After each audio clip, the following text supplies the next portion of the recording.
What's up, good people of Earth? Yo, straight out of Africa with good vibes. Thanks for clicking. See you. Much love is all we are all about. Forgiveness and peace to the world.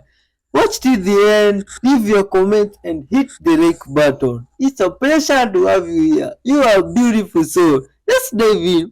Much love to you. You are created beautifully. Now let's see what this is happening.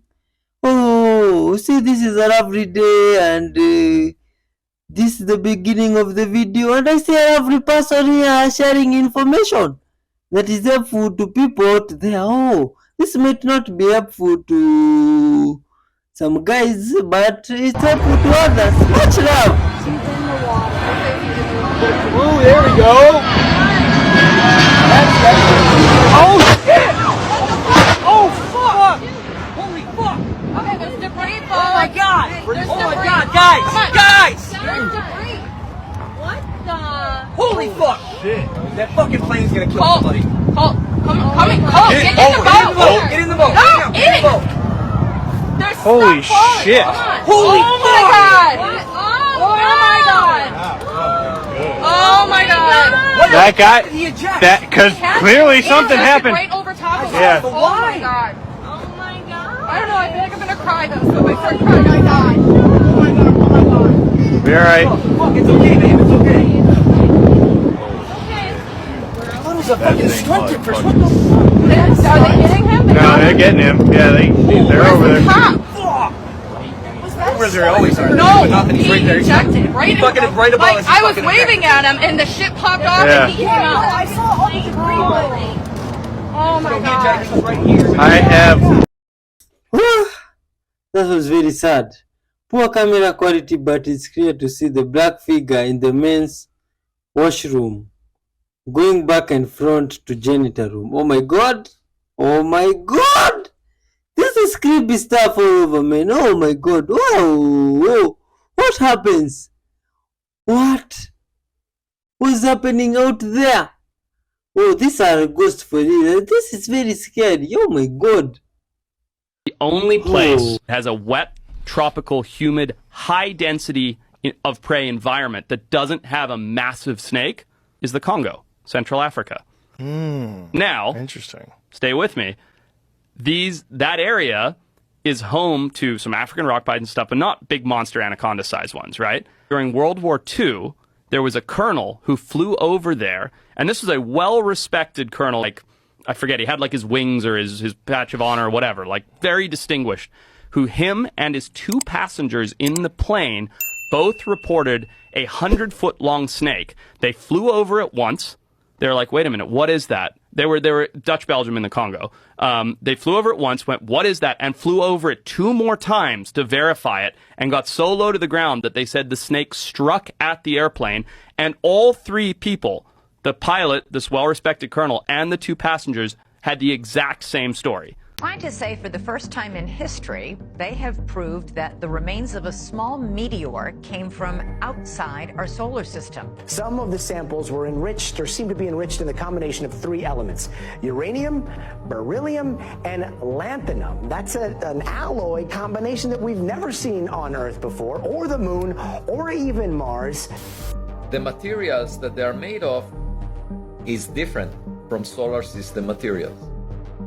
Let me summarize in one sentence. It's the first time that humans put their hands on materials from a large object that came from outside the solar system. We've all been getting played. My mind is blown. I just watched something that answers every question about why America, the UK, and France are so staunchly in support of Israel and what it's doing right now.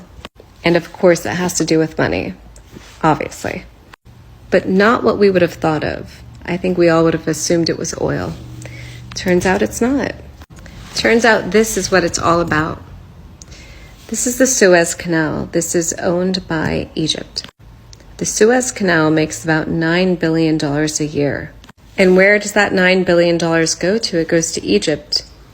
Egypt nationalized the canal, so it makes all the profit. So who's not collecting on this are the Americans, the British, and the French, and the Israelis. They want to change that. Enter the Ben Gurion Canal Project over here. This is what's happening right now in the Middle East. What we're seeing on TV is all a ploy. It's all about granting access for this canal.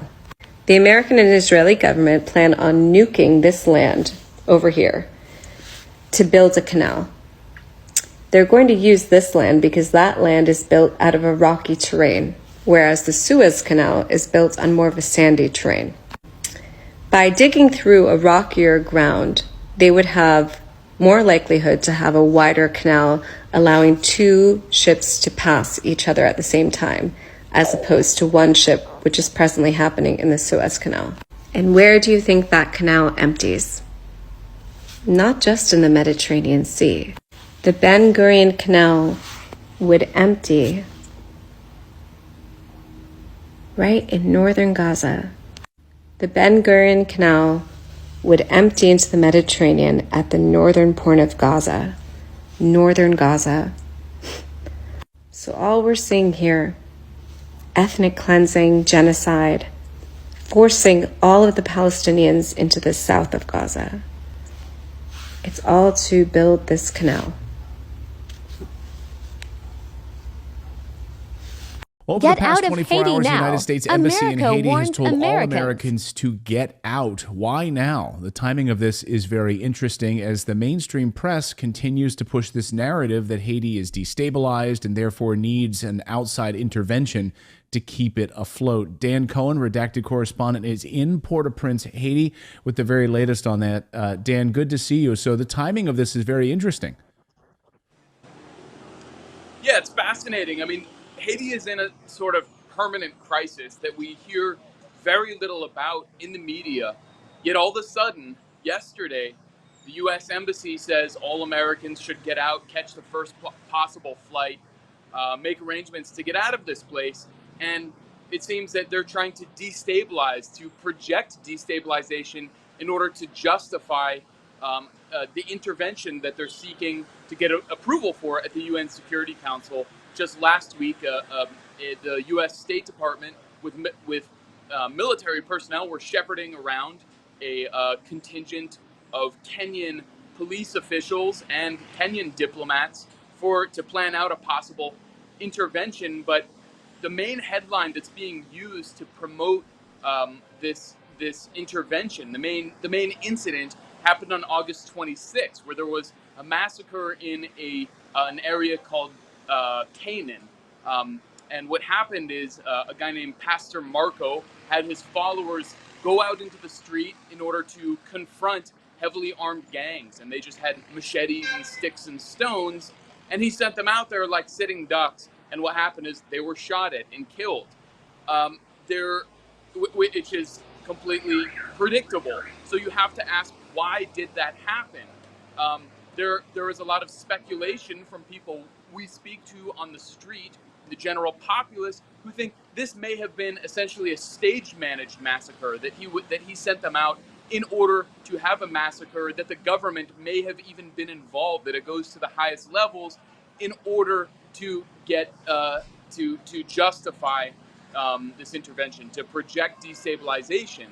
And then as the fallout from that massacre goes on, then we get this call from the embassy. There's now an article from a guy named Tim Paget saying that this massacre now shows why there has to be a foreign intervention. So it's almost like clockwork how this all works. But at the same time, here on the ground in Haiti, yes, the situation is bad. There's poverty, there's suffering, there's hunger. But that's the status quo here. It's been that way for years and years and years, and we never hear anything about that from the U.S. media. But the fact is, there is a peace that's actually breaking out. There's peace breaking out between the armed groups. Yesterday, my colleague Kim Ives of Haiti Liberté and I spent a good portion of the day walking through neighborhoods that were previously completely inaccessible because of fighting between rival armed groups. And we sat down with two leaders of these rival armed groups that have made peace, namely Jimmy Barbecue Cherizier, who is really the top target of this U.S. Intervention that it's seeking to get through the UN, and the leader of the rival neighborhood of Bel Air, whose name is Toto Alexander. And so these two, who were formerly rivals, are now sitting down and talking about why they have to unite in order to bring peace to the neighborhoods, and why they don't want a U.S. intervention. They don't want a foreign meddling, anyone coming into their country. And there was a massive crowd. We're going to show this reporting in our upcoming redacted special report. But what you won't really be able to see is there's a huge crowd of people surrounding us who support this message. So this is what's completely hidden in the mainstream media, that there's actually peace, a fraught peace, the very beginnings of peace, but this is breaking out in the poorest neighborhoods, where the media tends to ignore and won't venture into unless they're going to do a hit piece saying these are gangs that have to be taken out. So that's the real story here. It's amazing when you shared that photo with me offline to see Barbecue sitting there, side by side with a former rival saying, we do not want U.S. intervention, coming together. That's an amazing moment. And you're seeing, I think, a reflection of this throughout Africa, African countries, of course, overnight in Africa, more coups as other countries across Africa are saying, purging their ranks to make sure that their, Western-backed coups don't take hold in their country as well. So I think you're starting to see this awareness that this U.S. meddling, this U.S. Raping of resources, this U.S. Keeping people down in order to destabilize these countries will not hold. It was a remarkable photo. It's a remarkable moment that these guys are able to sit there side by side saying no to the U.S. I guess that's the one thing that they could all agree on. That's the one common commonality. Right, and if you look at it's an important point that you bring up, Clayton, about this sort of similar pattern happening in the neo-colonies in Africa, particularly in the French neo-colonies. And one of I think the key threads looking at U.S. policy between Western Africa and Haiti is what's called the Global Fragility Act, which is a piece of U.S. legislation passed in 2019 by Congress that basically seeks to ramp up to shore up control, U.S. control of these regions, of these countries, in order to keep Russia and China out, to keep these in the grip of the U.S. And the first six countries that are listed in this Global Fragility Act, which is heavily a military operation, Haiti is the very first, and then several countries in Western Africa, which were not the francophone countries, but Benin, Togo, several countries like that are also listed there. So you have to wonder if the U.S. considers Haiti as well as those countries fragile, and at the same time we're seeing these popular revolts and military coups in the francophone countries that are right next to them. The U.S. recognizes what's going on and is very desperate to stop it, and has been seeing this years in the making. So Haiti, throughout history, Haiti has always sort of been the vanguard. Its revolution began the collapse of chattel slavery worldwide, and it was the forerunner of all of the pink tide governments in Latin America in the early 1990s. And so it seems that it's once again playing this vanguard role. And so it's really a fascinating moment down here, peace breaking out as the U.S. is gearing up for some kind of intervention. Yeah, the timing of it couldn't be more mysterious. Peace starts to break out. The United States warns all Americans, get out now. Something is definitely afoot. Dan Cohen is on the ground in Port-au-Prince, Haiti right now to tell it like it is. The reality of the situation there is going to be filing multiple reports and a special report for Redacted coming up. Dan, stay safe. Thank you so much to you and Kim for your great reporting down there. We appreciate it. Oh, that's some very shocking news. Oh my God. God's true name explained. He said, "Did you know that the consonants used in the spelling of the sacred name, Yahweh, are in fact the only consonants that, if correctly pronounced, do not allow you to use your tongue or close your lips. In fact, we know that the pronouncing of the sacred name was an attempt to imitate and replicate breath, that it was inhalation and exhalation. And then he began to do it into the microphone.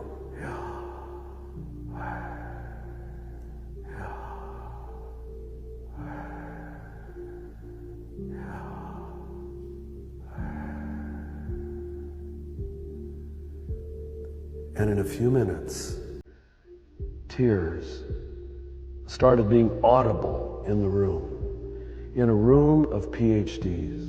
And it means, wonder of wonders, that the first word you ever spoke when you came out of your mother's womb, and the last word you'll ever speak. You don't have to try to remember, do I want to say a prayer before I die? You're going to anyway. That last breath of your deathbed will be the name